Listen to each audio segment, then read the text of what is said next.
Isa na namang recipe ang aking gustong ibahagi sa inyong lahat. Recipe ng mga gulay na ating na-harvest doon sa ating garden.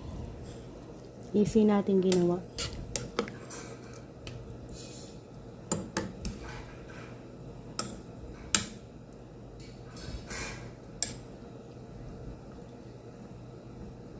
Yan.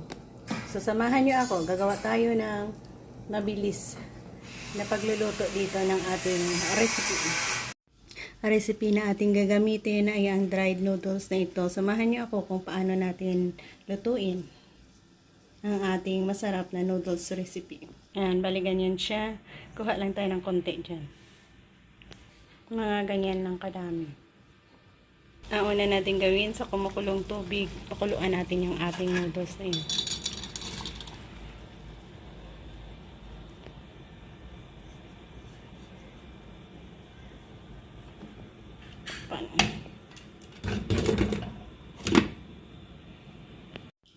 Mga additional gulay na ating i-add on doon sa noodles natin, long beans, patola, at malunggay.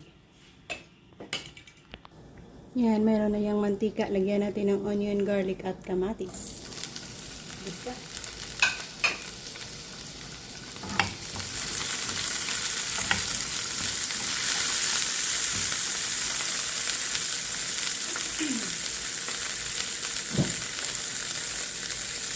Lagay natin ang patola.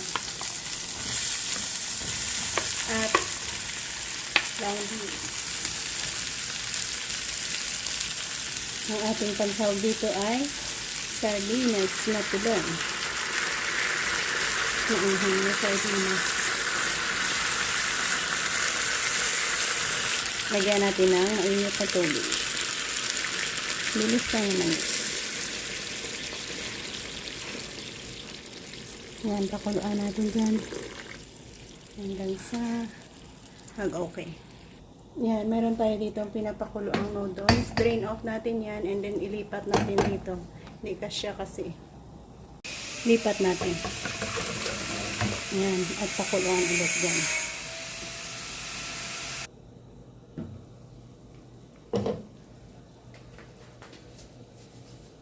Pwede na natin balik dyan ang noodles natin. Yan. Masarap na klaseng noodles. At ilagay na rin natin ang ating malunggay.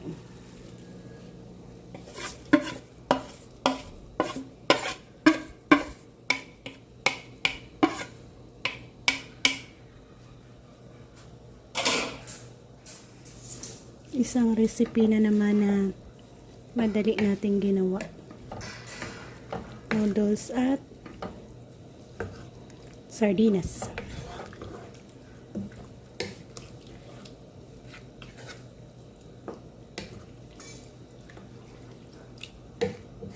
Pakuluan and tikman.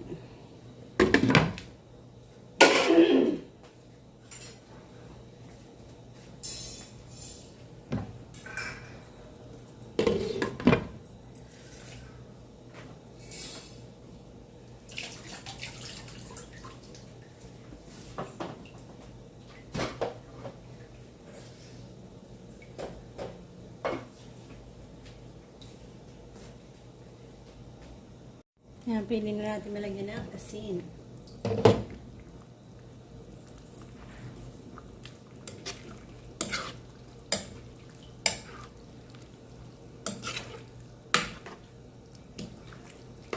So, thank you again for joining me sa ating pagluluto.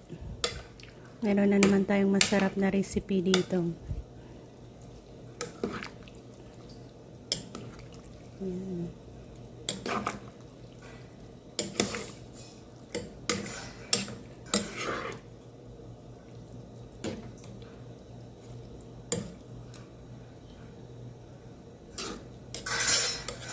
Yan guys, bye-bye, God bless, and salamat ulit.